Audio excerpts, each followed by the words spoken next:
Bismillahirrahmanirrahim. Baik, kita akan mulai manasik. Kali ini ada beberapa tema, diantaranya tentang sholat jamak, sholat qashar, sholat jenazah, tayamum, sholat 5 waktu, wudhu, dan lain sebagainya.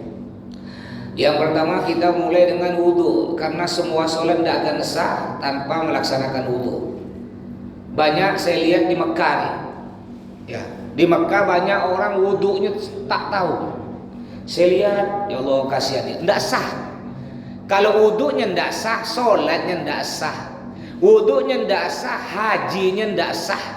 Karena wudhu itu ada hubungan dengan sholat, ada hubungan dengan haji. Kenapa ada hubungan dengan haji, Pak Ustaz?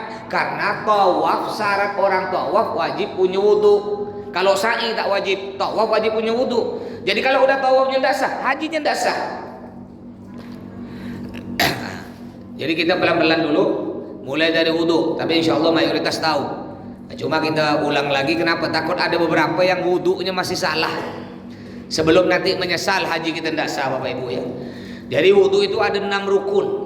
6 rukun. 6 ini wajib dilakukan. Salah satunya tidak dilakukan, tidak sah wudhu kita. Yang pertama apa? Niat. Niat. Apa lah niat wudhu dalam bahasa Arabnya apa? Insya Allah apa ya? Nawaitul wudu'a li raf'il hadatil asghari fardhal lillahi ta'ala. Boleh pakai bahasa apa pun boleh. Bahasa Jawa, bahasa Melayu, bahasa Madura, bahasa Bugis, bahasa apa aja. Yang penting kita paham. Mau pakai bahasa Indonesia, bahasa Pontianak. Niat saya ngambil wudu, ya, menghilangkan hadas kecil fardu karena Allah Ta'ala. Niat itu wajib dalam hati. Niat wajib dalam hati. Mulut itu hukumnya sunnah. Yang wajib niat dalam hati. Kapan mulai niat? Mulai niat dilakukan berbarengan dengan ibadah. Contoh kita wudhu, ketika kita ngambil air, mau gampangnya pakai canting ya, lama ya. Ini anggaplah dayung nih atau canting. Ketika kita mulai nyiram begini, ini harus dibuka nih Bapak Ibu. Kalau pakai songkok gini tidak sah wudhunya. Ya nanti kita rukun selanjutnya nih. Jadi ketika air jatuh pas kena muka, kena bagian mana pun, pas kena muka, hati ngucap. Kena muka langsung nawaitul wudu sambil tangan begini. Nawaitul wudu dalam hati ya. Nawaitul wudu li hadasil asghari fardhu lillahi ta'ala. Atau air jatuh pakai bahasa Melayu boleh, niat saya sambil jalan kan nih. Niat saya wudu menghilangkan hadis kecil fardu karena Allah Ta'ala. Jadi niat dilakukan berbarengan dengan ibadah. Begitu pula sholat. Sholat pakai mulut niat itu hukumnya sunnah. Usolli kayak nanti ini sholat duhur. Usolli fardhu duhri arba'a raka'atin mustaqbilal qiblati adaan ma'muman lillahi ta'ala. Boleh pakai bahasa Pontianak. Niat saya sholat duhur 4 rakaat menghadap kiblat makmum karena Allah. Pakai mulut niat hukumnya sunnah. Yang wajib niat pakai apa? Pakai hati. Kapan dimulai niat? Berbarengan dengan pertama kali kita mengucapkan takbir. Jadi ketika mulut kita mengucap Allah, hati kita mengucap. Jadi mulut ni Allah, hati usolli fardhu dhuhri arba rakaatin mustaqbilal qiblati adaan ma'muman lillahi ta'ala akbar, barengan selesainya. Jadi mulut Allah, hati usolli. Selesainya Allah usolli wa akbar, bareng selesai dengan selesainya niat.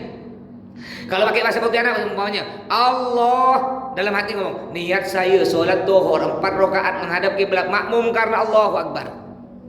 Itu yang betul niat. Jadi niat pakai mulut hukumnya sunnah, yang wajib pakai hati. Pak Ustaz, saya tak hafal niat Pak Ustaz. Apalagi nanti ada sholat jamak nih, jamak qashar, jamak takdim, ada jamak takdim, jamak taakhir, ada jamak qashar lagi. Saya tak tahu Pak Ustaz, saya mau jamaah, cuma nak ngucap niat tak lupa, repot amat Pak Ustaz. Ya udah, ada ulama memperbolehkan begini, ngomong dalam hati. Niat saya sholat ikut imam, selesai. Gampang tak? Nah ya, karena kata Nabi Muhammad ad-dinu yusrun. Agama Islam itu gampang, yasiru wala tuasiru. Ya, permudah jangan dipersulit. Memang yang paling sempurna tuh ngucap tadi. Nih usolli fardhul maghrib thalatha, itu paling sempurna. Tapi kalau kita repot nak ngucap, kadang-kadang ini kan kita tak biasa kan. Mulut Allah barengan dengan hati kan tak biasa. Yang umumnya ini kan orang di Indonesia ini kan umumnya mulut lo baru takbir. Kan mulut dulu kan, usolli fardhul maghrib salasa rakaat mustaqbilal qiblati adaan makmuman lillahi taala Allahu akbar. Hati tak ngucap ndak sah. Sebenarnya itu ndak sah kalau pendapat ulama yang paling kuat. Jadi yang paling sempurna itu mulut ngucap Allah, hati ngucap niat. Itu paling sempurna. Cuma beruntung ada sebagian ulama ya meringankan lagi. Ada ulama mengatakan begini, udah pakai mulut boleh, tak pakai hati pun tak apa, sah. Ada juga ulama mengatakan pakai hati boleh, tak pakai mulut tak apa, sah. Ada juga ulama mengatakan lebih mudah, niat solat ikut imam, udah selesai. Tapi kalau kita bisa, yang paling sempurna pahalanya lebih besar, ikut tadi. Pakai mulut dulu, usolli fardhul maghrib salasa rakaat mustaqbilal qiblah adaan ma'muman lillahi ta'ala. Lalu pakai hati barengan dengan mulut. Allah usolli. Kayak tadi wudu. Sebelum mulai kita nyiram, kita niat pakai mulut. Nawaitul wudu li raf'il hadasil asghari fardhul lillahi ta'ala. Bahasa Pontianak boleh. Niat saya wudu untuk menghilangkan hadas kecil, fardu karena Allah Ta'ala. Setelah itu siram air. Ketika air mulai jatuh di bagian muka, langsung hati ngucap nawaitul wudu, tangan sambil begini. Nawaitul wudu li raf'il hadas. Itu yang paling sempurna. Nah, kalau kita repot tidak bisa barengan pekerjaan dengan hati, tidak bisa barengan, ya udah pakai mulut ya boleh atau pakai hati ya boleh. Jadi syarat yang pertama, rukun yang pertama wudu itu niat. Rukun yang kedua, wudu itu wajib membasuh wajah. Nah, ini banyak orang tak tahu batasan mana wajah kita yang wajib disiram. Batasan wajah yang wajib kena air, Bapak Ibu, hati-hati. Kalau kita wuduknya pakai songkok begini, ndak sah. Ibu wuduknya pakai jilbab begini, ndak sah. Yang wajib dibasuh mulai dari mana? Mulai dari ubun-ubun. Bukan di sini, Bu, Pak. Kalau kita basuh pas di sini, ndak sah wuduk kita. Wajib di mana? Di atas ini, nih, ubun-ubun. Ini wajib kena air. Jadi kalau kita ngambil air, ini anggap air canting, kita basuh begini. Nah, ini di atas ini wajib kena. Jadi bagian atas yang wajib kena ubun-ubun.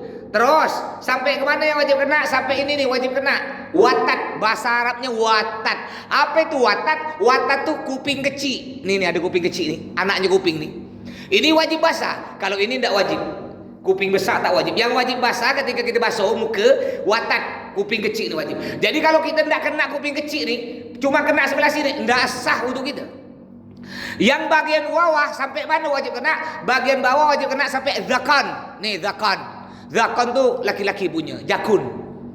Makanya bedakan laki-laki perempuan. Ya Bu, nah, kita cerita Nabi Adam. Kenapa laki-laki punya ini? Kok perempuan tak punya? Nah, jadi ceritanya tuh sambil-sambil ya nunggu-nunggu kawan kita sambil cerita. Nanti ada hubungan di sana nih, cerita nih, ada hubungan di Mekah. Karena kita akan berkunjung di sana nanti. Namanya Jabal Rahmah. Kenapa disebut Jabal Rahmah? Jabal artinya bukit, Rahmah kasih sayang, bukit cinta. Nanti kita akan pergi ke situ, bukit cinta di situ, ada di padang Arafah. Apa asal usulnya kok ada disebut bukit kasih sayang, bukit cinta? Jadi ketika Allah menciptakan Nabi Adam, Allah ciptakan Nabi Adam, diam di surga Nabi Adam sendiri. Pertama suka Nabi Adam, lama-lama Nabi Adam temendong. Allah bertanya, Adam, ngapa kau temendong Adam? Kayak muka sedih, tak suka kau surga ni. Surga ni tempat paling nikmat. Kata Nabi Adam, surga ni Bapak Ibu ya, sebagaimana disebutkan ciri-ciri surga. Sebelum minta Pak, baru ngayal, udah ada. Baru ngayal. Masuk mudah-mudahan kita semua masuk surga ya. Duduk-duduk nih. Bapak dari dulu di dunia pingin punya mobil Alphard, buka bungkus warna putih, sampai meninggal tak punya. Di surga ngayal. Dulu aku pergi pingin punya Alphard warna putih, langsung ada. Langsung muncul. Contoh lagi umpama bapak dia. Umpama mudah-mudahan tak ada lah ya. Aku dulu pingin punya bini orang Arab, muncul. Gurau ya Pak ya. Umpama nih, itu hebatnya surga Bu. Belum minta udah ada. Apa aja kita minta ada. Umpama nih Ibu bayangkan dia. Dulu aku masuk surga nih. Dulu ketika aku masih SD itu banyak kawan-kawan. Ada Wati, Tuti, Budi. Ngayal gitu. Semua ada di kaum kita ni. Cuma masuk surga sulit ya. Masuk neraka bayar tapi banyak orang suka. Masuk surga gratis banyak orang tak mau. Lo masuk surga kan banyak gratis, solat gratis, puasa gratis, tapi banyak orang tak mau. Masuk neraka bayar, masuk neraka. Diskotik bayar tak? Narkoba, pelacur bayar tapi banyak orang suka. Surga gratis tak mau. Ya. Akhirnya kata Allah, oh Adam, ngapa kau sedih? Kata Nabi Adam, memang surga enak Allah, cuma saya ni tak ada kawan. Oh kata Allah, yaudah aku buatkan kawan. Allah ambil tulang rusuk sebelah kiri satu butik dari Nabi Adam, diambil sebutik, dijadikan Siti Hawa, dijadikan ibu-ibu. Makanya ibu tu makasih ke suami ibu, bu, gara-gara ibu tulang rusuk hilang sebutik. Tak percaya nanti balik ibu buka baju hitung. Yang kanan kan kiri kurang sebutik sebelah kiri itu. Hebat kan suami kan, laki-laki mengorbankan sebutik tulang rusuk. Tapi bapak pun harus tahu, kalau bapak punya istri cerewet, suka ngelawan, jangan langsung bentak-bentak. Perempuan tak suka pak, harus pakai lembut. Ngapa pula? Tulang rusuk tu bentuknya bengkok. Kalau kita nak betulkan, nak bujurkan tulang rusuk, tak boleh langsung patah. Caranya pelan-pelan lo, ya pelan-pelan dibujuk. Begitu pula istri kita pak. Istri kita main baba comel, nama perempuan cerewet itu biasa pak. Bahkan kalau ada perempuan tak cerewet, itu perlu dipertanyakan, perempuan atau bukan. Betul lah bu? Jadi kalau ada istri kita cerewet, biasa pelan-pelan nasihati. Jangan asal cerewet main tombok, prak ditombok, rongak gigi 5 buti. Bapak nyesal kan? Jadi itu hikmahnya tulang rusuk di kiri. Akhirnya Allah berpesan. Setelah jadi Nabi Siti Hawa, Nabi Adam suka. Allah bilang, Adam, Hawa, wala taqraba hadhihi syajarah fatakuna minadh dhalimin. Kata Allah, ini Al-Quran yang ceritakan. Adam, Hawa, sila kau nak makan apa yang ada di surga, makan semuanya. Tapi ingat, itu ada pohon di pojok sana, jangan kau dekat-dekat. Apakah kau sampai berani makan buahnya, awas kau, kata Allah. Kalau sampai kau dekat-dekat, apakah berani makan buahnya, kau kuturunkan dari surga, kau kuturunkan ke dunia. Akhirnya lama bapak ibu dengan berjalannya waktu, ini Siti Hawa pingin main-main ke sana, pingin ngerasa buahnya. Ngajak Bang Adam, yuk kita pergi pohon sana. Kata Nabi Adam, tak boleh. Kami pingin ngidam Bang Adam, kami pingin makan buah itu. Wah ini kalau udah bini ngidam nih pak, kita ni apa pun dicari pak ya. Ya saya pernah dulu lah ya, pernah sakit hati bapak ibu ya. Jadi istri saya tuh ngidam mangganya ada mangga apel, tahu tak mangga apel yang bulat tuh. Kebetulan saya cari di rumah orang tuh ada mangga itu. Rumah lain tak ada, saya keliling-keliling, kebetulan ada di rumah orang itu. Saya mau beli sebutik dulu nih tahun saya pertama menikah tuh tahun 2006. Saya mau beli 20.000 sebutik, kena orang nyendak di balik. Mohon maaf bu, ini untuk istri saya hamil. Saya beli sebutik 20.000 zaman dulu tuh. Ya mungkin 40.000 sekarang. Saya beli sebutik ya, ndak mau apa ini? Ndak tahu, heran saya. Sebutik padahal banyak nih, ndak mau. Ya udah mungkin ujian saya. Akhirnya kata orang tua zaman dulu, kalau bini kau ngidam, apa ngidam masam-masam, tak ada kau cari kan bahaya, nanti anak kau beliau, kata kan. Kata orang tua zaman dulu. Akhirnya udah saya belikan mangga biasa ya. Alhamdulillah gak beliau. Akhirnya kata Siti Hawa, aku pingin makan buah itu, tak boleh. Ya, akhirnya tetap dirayu kena Siti Hawa dirayu. Nah ini bapak kelemahan laki-laki itu 3 pak, 3. Harta, tahta, wanita, 3 nih. Biasa laki-laki kalau udah kaya bu, udah banyak duit nih. Apakah udah jadi pejabat, banyak duit kan? Tahta udah, harta udah, satu nih. Biasa cari nih, karena lihat di rumah mukanya itu terus tak berubah. Rasa mangga bikin rasa stroberi kan. Cari nih. Akhirnya Nabi Adam dirayu kena Siti Hawa. Udahlah kalau abang tak mau, udahlah ngambek. Siti Hawa ngambek. Begitu pula kita pak sebagai suami. Kalau udah istri ngambek pak, lauk ayam terasa tawar. Tak nikmat makan tu Pak di rumah. Jujur lah Pak kan. Kalau udah istri merengot, tak ngap tak baik, aduh tak nyaman diam di rumah tu. Sumpek Pak ya. Begitu pula Nabi Adam. Siti Hawa udah ngambek, udahlah. Tidur, diajak digeliti, tak mau, merengut gini. Aduh kata Nabi Adam tak bisa. Akhirnya ngambil lah Nabi Adam 2 buti buah huldi ni. 2 buti. Sebuti diberikan ke Siti Hawa, sebuti dipegang Nabi Adam. Lalu ketika Nabi Adam makan, sebelum turun ke perut Nabi Adam, melekat di sini sebentar, jadilah jakun. Makanya laki-laki ada jakun, perempuan tak ada. Kalau bapak ibu ada ketemu bencong, cantik suara perempuan, bapak ibu curiga laki-laki atau perempuan, pegang leher dia, pegang leher. Kalau ada jakunnya pasti dia laki-laki. Sedangkan Siti Hawa ngambil, dimakan bapak ibu. Ketika dimakan ditelan, sebelum jatuh ke perut, melekat di tengah-tengah.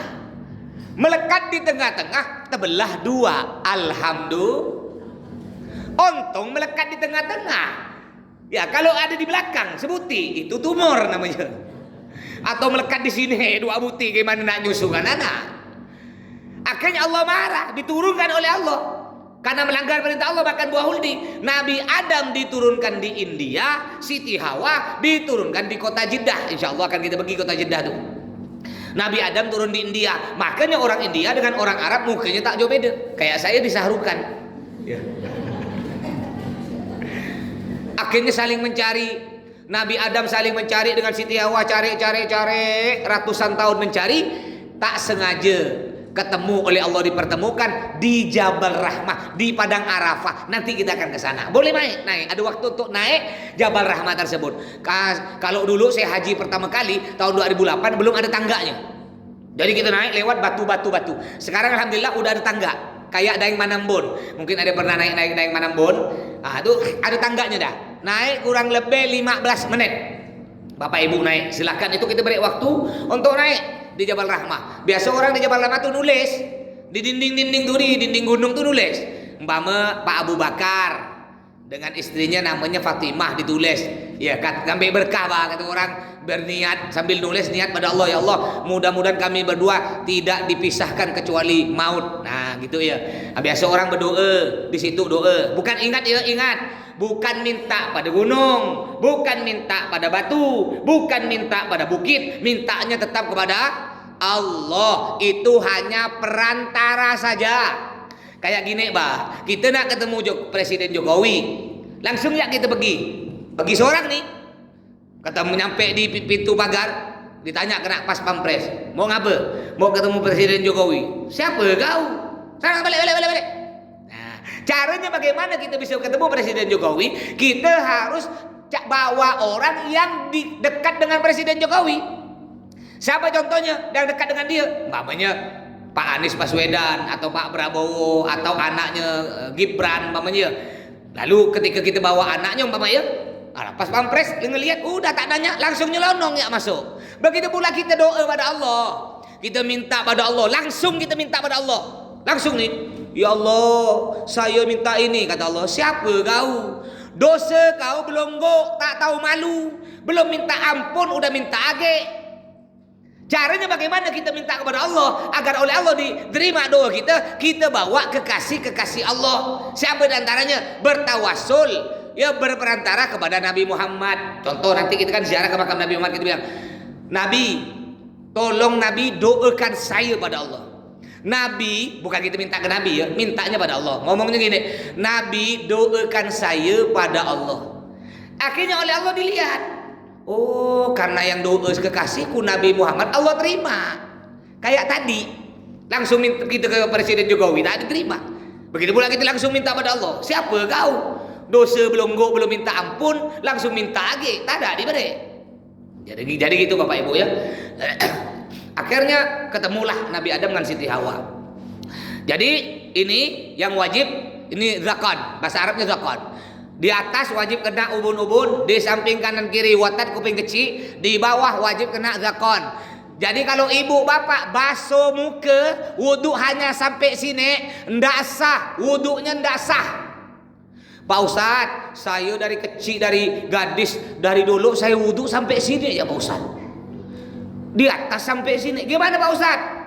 Diulang lagi tak solat saya? Enggak apa-apa. Allah ampuni karena dulu kita tak tahu. Sekarang udah tahu, jangan diulang lagi. Kalau udah tahu masih diulang lagi, enggak sah solatnya. Hajinya enggak sah. Makanya perlu diperhatikan ya. Nanti ngambil air sembahyang, nyiramnya begini di atas, ubun-ubun sambil digosok nih semua kena muka, watat kuping kecil ini sampai ke bawah nih kena. Itu batasan wajah. Wajib basuh muka wajib 1 kali. 2 kali, 3 kali hukumnya sunnah. Ya tapi lebih bagus kita 2 kali, 3 kali biar nambah pahala kita. Yang ketiga, rukun ketiga yaitu basuh tangan. Sampai mana tangan? Nah, banyak orang tak sah. Saya biasa lihat di Mekah. Saya pernah lihat Bapak Ibu ya, orang dari Pakistan. Jadi dia wudhu ini begini, bukan wudhu, bukan tayamum. Jadi ada tong sampah dekat masjid. Padahal enggak ada air. Jadi ini anggap ini tong sampah. Seakan-akan nih ada air. Gini, nah kayak gini. Padahal tak ada air. Dan mereka ramai, ada mungkin 30 orang. Udah itu ngambil air dong. Apa ngirup air di dong. Saya lihat, mana airnya? Tak ada air. Udah itu wudhu. Ini aliran apa kata saya ya? Lalu saya tanya pakai bahasa Arab. Ya, le tawaddu kama hadha. Bisa pakai bahasa Arab? Enggak bisa bahasa Arab. Oh, udah saya pakai bahasa India. Nahi. Joti acara kemarin berjahe cabai tahi tahu tempe. Kan sahrukan Bu. Akhirnya tak tahu jawabannya. Enggak tahu. Ya, ini macam-macam. Jadi tangan yang wajib dibasuh kena air mulai dari ujung jari semua sampai mana? Sampai di atas siku. Bukan pas di siku. Kalau pas di siku enggak sah wudunya. Harus di atas siku. Yang afdol, yang paling utama, pahalanya tambah besar sampai sini. Ya sampai sini. Ya kalau enggak bisa setengahnya lah di sini. Karena apa Bapak Ibu? Nanti kita semua nih di padang mahsyar, semua manusia dikumpulkan di padang mahsyar. Ada ulama mengatakan padang mahsyar adalah padang Arafah yang akan kita kunjungi nanti. Padang Arafah itu haji berapa juta orang pun tetap muat. Kayak padang mahsyar. Saya tahun 2008 itu haji 4 juta orang. Barusan yang tahun ini nih, saya nanya Ustaz Abdullah Sulan, yang resmi 4 juta, itu yang resmi. Yang tidak resmi katanya totalnya kurang lebih 9 sampai 10 juta. 2008 saya haji 4 juta. Muat padang Arafah. Sekarang 10 juta juga muat. Mau 20 juta tetap muat. Itu padang Arafah kelebihannya. Ada ulama mengatakan nanti padang mahsyar kita semua nanti manusia meninggal oleh Allah dibangkitkan lagi. Kita dari zaman Nabi Adam sampai kiamat manusia itu dikumpulkan di padang mahsyar. Berapapun jumlahnya tetap muat. Padang mahsyar. Nanti di padang mahsyar itu Bapak Ibu kelihatan ada orang yang cahayanya terang sekali. Dari jauh tuh udah kelihatan cahayanya terang. Siapa mereka? Yang wudhunya sempurna. Dibasuh sampai sini nih. Sempurna, cahayanya terang. Tangannya dibasuh bukan pas di atas siku, tapi sampai sini. Ini terang. Ya. Terus itu tangan. Jadi tangan wajib basuh bukan pas di siku ya, di atas siku. Sikit ya di atas siku. Lebih utama di sini. Makanya yang pakai baju yang terik-terik tuh kecil-kecil yang tak bisa dilipat harus buka Pak, buka gantung baru kita wudhu. Jangan kita paksakan. Kadang-kadang mohon maaf orang yang bajunya, mohon maaf ya kalau badannya agak besar, itu ketika baju mau dilipat pas di sini dilipat nah, pas di siku ndak sah wudhunya. Kecuali dia mau basahkan baju, ya bajunya sampai sini dilipat, tapi disiram baju sampai sini sah, tembus. Ya, terus rukun selanjutnya membasuh rambut, membasuh kepala. Basuh kepala, ya paling sedikit 1 rambut paling sedikit. Ya ada gini jangan ambil 1 titik nih, air, ya tangan kita basahkan gini kan, dah sah, paling sedikit. Lebih afdal, lebih utama begini caranya kalau mau ikut Nabi. Basuhkan dok tangan kita, basahkan dok, mama air keran, basahkan yang kanan, basah yang kiri. Lalu jempol kita simpan di pelipis. Jempol, jari 4 gabungkan begini, tarik ke belakang, balikkan lagi ke depan. Dihitung 1, basuh lagi, gini lagi, ya. 2, basuh lagi, gini lagi. 3, itu yang paling afdal, yang paling utama. Ya kalau tidak bisa paling sedikit, Peto ayam lah, peto ayam sah. Terus kalau untuk kuping, telinga, hukumnya tidak wajib, hukumnya sunnah. Tapi ingat, walaupun sunnah jangan ditinggalkan, karena sunnah-sunnah itu menutupi kewajiban-kewajiban yang kurang. Makanya kan sebenarnya kita dalam wudhu ini dianjurkan untuk khusyuk. Wudhu tidak ingat apa-apa kecuali ingat Allah. Sedangkan kita wudhu ini kan banyak wudhunya tidak khusyuk. Bahkan kadang-kadang wudhu pun sambil ngomong. Sambil ngomong. Kau di hotel kau lauk apa? Kembung. Ada kembung ayam aku. Ibu ya. Kayak sholat babu. Saya tanya ibu, Bu, ibu pernah tidak sholat sambil numis kangkung? Tak ngaku dia. Tak jaya, tak pernah ke? Tak jaya, tetap pernah. Tak jaya nanti ya, bentar lagi kan belum puasa nih. Jangan lupa malam ini malam nisfu Sya'ban. Baca Yasin 3 kali. Malam ini malam diangkat raport kita. Raport kita dibawa oleh malaikat menghadap Allah. Ya, jadi raport kita nanti pas azan maghrib kita tutup amal kita dengan bagus baca Yasin. Bukanya juga dengan bagus baca Yasin. Jadi raport kita walaupun di tengah-tengah ada nilai merah, paling sedikit awal dengan terakhir ada nilai bagus lah. Ya. Tengah-tengah itu kan kadang-kadang ada merah-merah sedikit Pak ya. Paling sedikit nanti diangkat oleh malaikat dihadapkan kepada Allah, nilai kita oh Masya Allah terakhir penutup bagus. Lihat kena malaikat oh ada bodong tengah. Dah dapat 6 lah, jadilah. Naik kelas, yang penting naik kelas dah ya. Walaupun nilai rendah tak ranking. Ya. Jadi baca Yasin 3 kali. Niat pertama mudah-mudahan panjang umur. Niat kedua mudah-mudahan murah rezeki. Niat ketiga mudah-mudahan kalau meninggal husnul khotimah masuk surga. Yasin 3 kali. Bukan Yasin Bu. Yasin 3 kali. Ya. Baik, kuping. Ini sunnah-sunnah tadi. Kayak apa kata saya tadi itu? Menutupi yang wajib-wajib. Ya, sunnah-sunnah. Terus mau cerita apa tadi lupa? Apa Pak? Kangkung. Ya saya sambil selipi cerita-cerita nih biar tak terlalu tegang ya. Karena kita ini kan sampai jam 10. Ibu tak ngaku ya bahwa ibu pernah sholat sambil numis kangkung. Lihat nanti bulan puasa nah. Bulan puasa sore-sore sholat apa tuh? Asar. Ibu banyak sholat asar tuh sambil numis kangkung. Nih tak jaya nih. Allahu Akbar. Nanti buka puasa sayur sawi ke sayur kangkung ya. Betul lah Bu? Ketika ruku Allahu Akbar. Ya, oh enak sayur kangkung. Sami Allah liman hamidah. Direbus ke ditumis ya. Allahu Akbar. Oh enak ditumis, campur belacan sikit. Assalamualaikum warahmatullah. Jadi tumis kangkung. Jujur, pernah tak Bu? Baru ngaku dia. Jadi untuk bagaimana caranya nutup sholat kita yang tidak khusyuk dengan melakukan sunnah-sunnah. Di antaranya sunnah sebelum qobliyah, sebelum duhur, sholat sunnah setelah duhur, termasuk juga baca zikir. Zikir habis sholat subhanallah, subhanallah, subhanallah 33, alhamdulillah 3. Itu sampai-sampai ulama mengatakan man tarokal wirid fahuwa kirid, kata ulama. Barang siapa habis sholat tak baca wirid, tak baca zikir 33 tuh fahuwa kirid, dia monyet. Kata ulama dia monyet. Saya miara monyet namanya melati perempuan. Saya beri kue. Bukan makasih hitung dengan patat gitu. Wah ngajar monyet nih. Sama dengan orang tuh. Udah assalamualaikum lari dia keluar masjid. Berarti dia monyet kata ulama. Ngapa? Duduk lo. Baca zikir lo 33 subhanallah alhamdulillah 33 Allahu akbar 33. Baca doa. Ya kadang-kadang udah assalamualaikum ngambil HP. Bila kita ni untuk Allah? Saya mau tanya Bu. Kita main HP, jujur ya. Dari tadi semalam, dari pagi kemarin sampai pagi sekarang, cukup enggak 1 jam? Enggak cukup. 2 jam? Enggak cukup. 5 jam? Anggaplah 5 jam lah Pak rata-rata ya. Kita main 24 jam, anggap main HP 5 jam. Pertanyaan saya, ada enggak kemarin kita baca Quran 5 jam? Tak ada kan? Main HP 5 jam mampu, baca Quran 5 jam tak mampu. Usah 5 jam, banyak amat. 5 menit.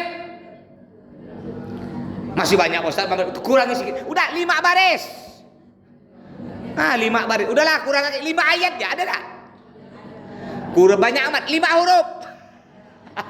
Alif lam mim 3, Yasin 2, 5. Cukup dah. Hebat kan zaman-zaman sekarang nih gara-gara ini nih. Makanya saya sebut ini setan.